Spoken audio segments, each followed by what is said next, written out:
초종약수 하면 600년 이상의 역사 그리고 세계 3대 광천수로 알려져 있고 또 세종대왕께서는 피부병, 안질 이것을 이제 초종약수로 치료하셨다 이런 사실도 또 들리잖아요. 네, 역사적인 장소죠. 그래서 초정리 이야기 그리고 세종대왕과 초정약수 축제를 기념하고자 특별한 책들이 출간되었습니다. 네, 그래서 오늘 이 시간에는요. 우리 지역에서 문화기획자로 오랜 시간 동안 활동을 해온 변광섭 로컬 콘텐츠 큐레이터와 함께 책에 대한 이야기를 나눠보겠습니다. 어서 오십시오.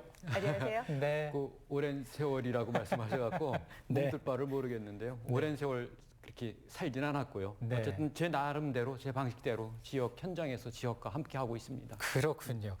최근에 그 초정리를 배경으로 한 책 2권을 펴내셨습니다. 어떤 책인지 소개 부탁드릴까요? 지금 앞에 보이는 책이 지금 2권 우리 시청자 여러분께 보실 수 있는데요. 한 권은 이제 청주문화원 이름으로 세종대왕과 초정약수 위대한 유산이라는 제목의 책이고요. 또 한 거는 사실 제가 초정약수 터에서 태어났습니다. 거기서 자랐고요.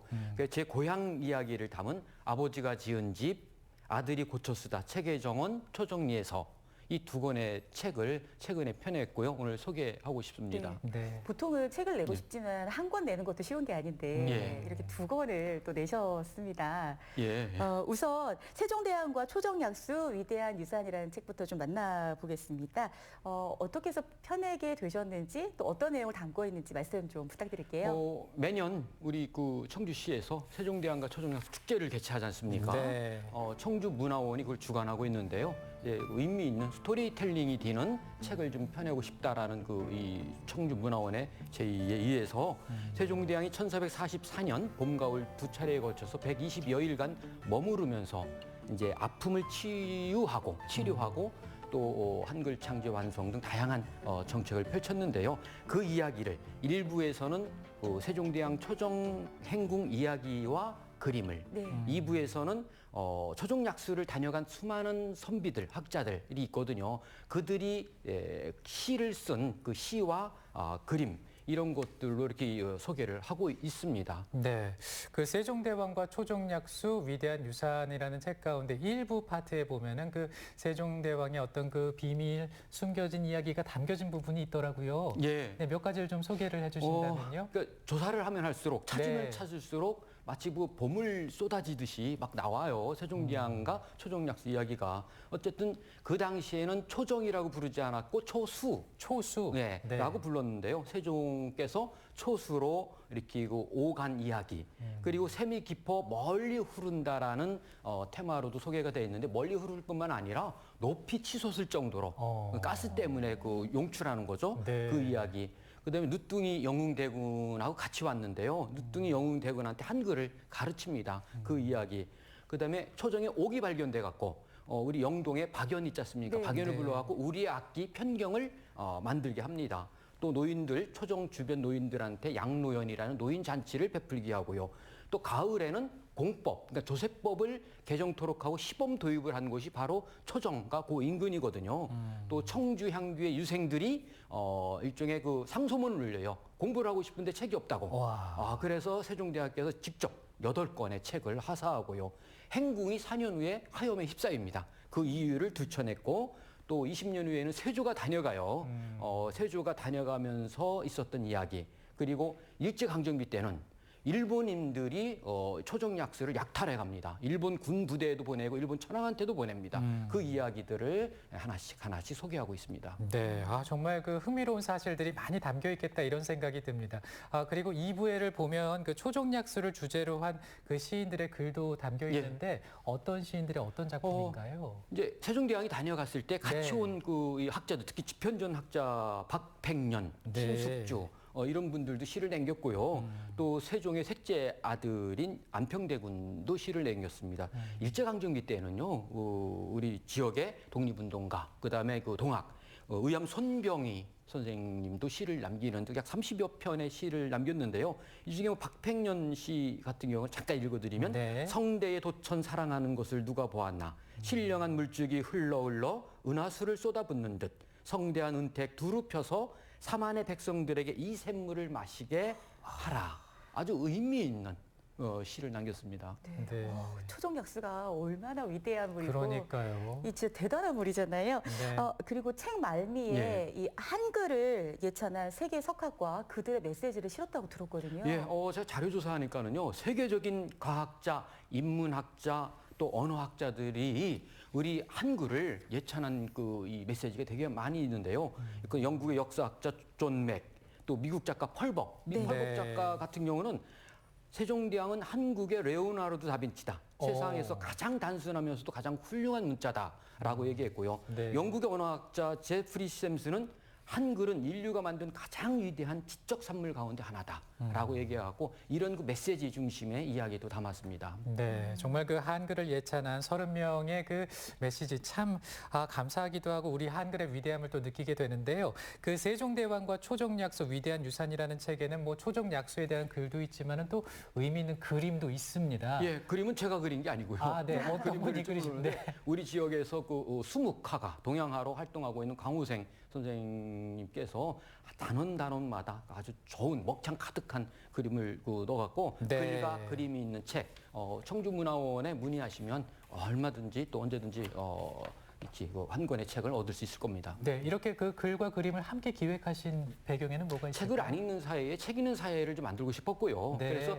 책을 읽는 게 아니라 책을 보았으면 좋겠다라는 생각이 들었고 또 콘텐츠가 될 수 있는 그런 이 책이 좀 만들어졌으면 좋겠다는 네. 생각으로 했습니다. 지금 앞에 책이 놓여져 있는데요. 이거 책을 좀 드시고, 네, 그 안에 있는 그림이 있다고 하셨잖아요. 네. 뭐 예를 그림을- 들어서 이제 세종대왕께서 이 네. 장면 같은 경우는 이제 목욕 씻고 있는 장면이고요. 잠깐 조금만 여기 카메라를 통해서 보여드려 보도록 하겠습니다. 요런 장면들 그죠? 예, 목욕을 하는 장면도 그 장면이 이제 있고요. 피부병을 치료하는 그런 큐레이터님, 그렇죠. 예. 네, 저기 카메라를 향해서 예. 네, 이렇게 네. 보여줄 수 이런 거 같은 있도록 경우는 세종대왕이 이제 어가 행차를 하면서 도착했을 때 이제 연내에서 내리자마자 초정약수 물을 마시는 그런 장면이 되겠죠. 이렇게 해서 글과 그림이 있는 책으로 이렇게 만들었죠. 예. 다른 장면도 좀 보여줘 보셨으면 좋겠는데 직접 예. 책으로 보시면 예, 그럼요. 좋겠습니다. 지금 이제 말씀해 주신 책이 세종대왕과 초정약수 축제를 기념하기 위해서 만든 책이었죠. 네. 네. 그리고 또 한 권의 책이 있다고 제가 말씀을 드렸었는데요. 예. 바로 또 한 권의 책이 책의 정원 초정리에서라는 책이에요.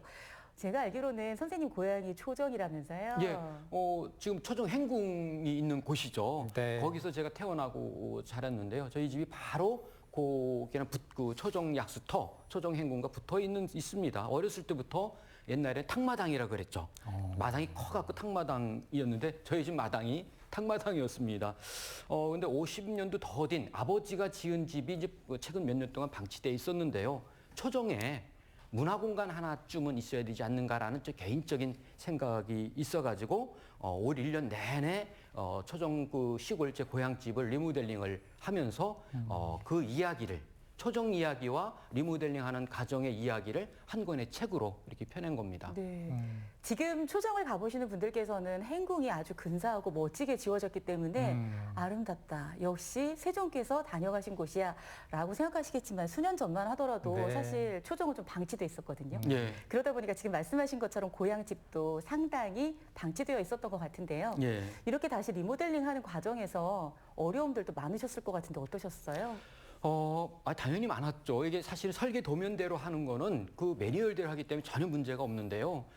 저희 집은 또 50년도 넘은 아주 오래된 집이고 낡고 빛바래고 거의 쓰러지기 직전의 집이었어요. 네. 리모델링 하는데 구렁이 2마리가 나왔고요.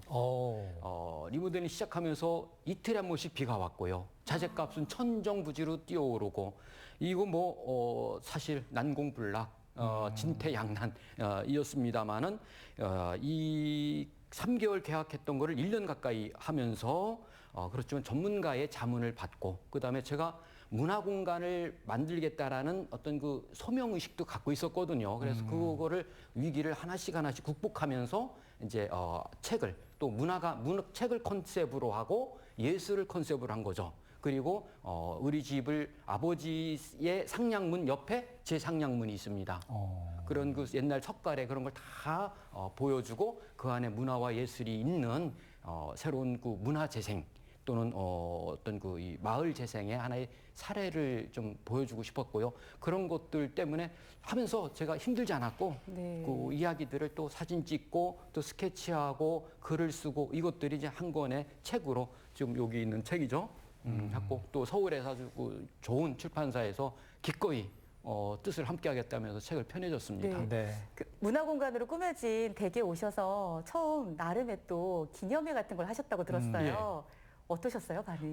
일종의 출판 기념회 같은 거를 했는데요. 저희 집 마당에서 한 300여 분이 오셔서 같이 이제 그 공연도 하고 이야기도 같이 나누고 저희 집 안과 밖 구석구석을 둘러보는데 어떤 분들은 석가래만 보자마자 울컥하는 거예요. 왜요? 고향 생각이 나고 아. 이런 거 있는 거. 그다음에 어떤 분들은 저희 한 2만 권의 책이 있고 네. 또 한 500여 점의 그 공예품이나 미술 작품들이 있어요. 그러니까 책과 예술 작품으로 공간을 연출을 한 거죠. 그래서 이름을 책의 정원이라고 표현을 한 거거든요.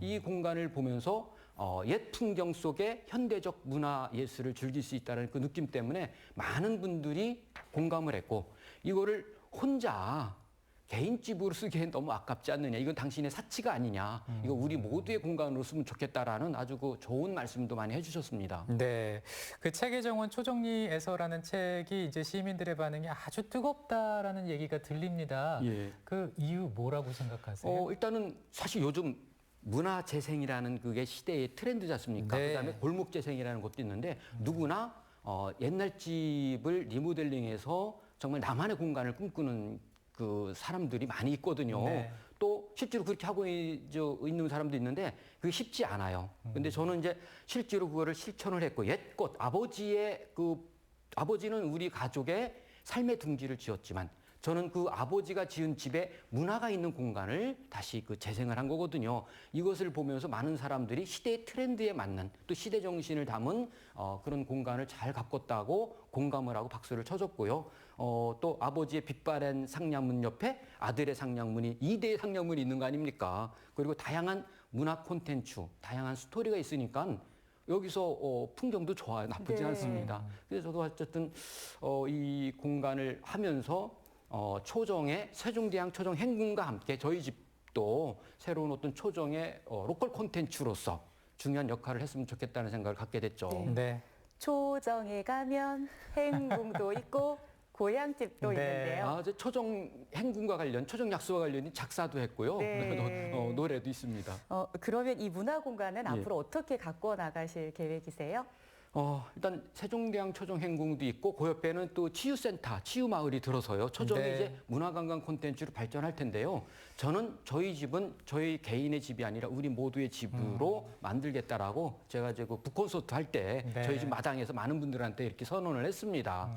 그래서 새로운 우리 초정의 문화공간으로 우리 시민들과 또 우리 국민들이 함께 좀 즐겼으면 좋겠다는 생각을 갖고요. 계절별로 사실 그 마당 축제도 열 거고요. 다양한 프로그램도 운영을 할 겁니다. 함께하는 문화 공간이 되도록 할 겁니다. 네, 네. 함께하는 공간으로 탄생하는 그 모습 기대해 보겠습니다. 마지막으로 좀 정리하면서 우리 시청자 여러분들께 전하고 싶은 말씀이 있으시다면. 저는 오랫동안 그 지역의 문화 현장에서 일을 했었고요. 네. 또 지금도 하고 있는데 보면 이제 후진국은 후진 음식 먹고 선진국은 좋은 음식 먹는다 그럽니다. 저희는 이제 선진국이지 않습니까? 그러니까 좋은 그 음식을 먹는 것처럼 좋은 문화를 사실은 우리 삶의 숨이고 젖고 물들게 해야 되는 것이죠. 네. 토목의 시대가 갔기 때문에 청주에 좋은 문화를 만드는 일.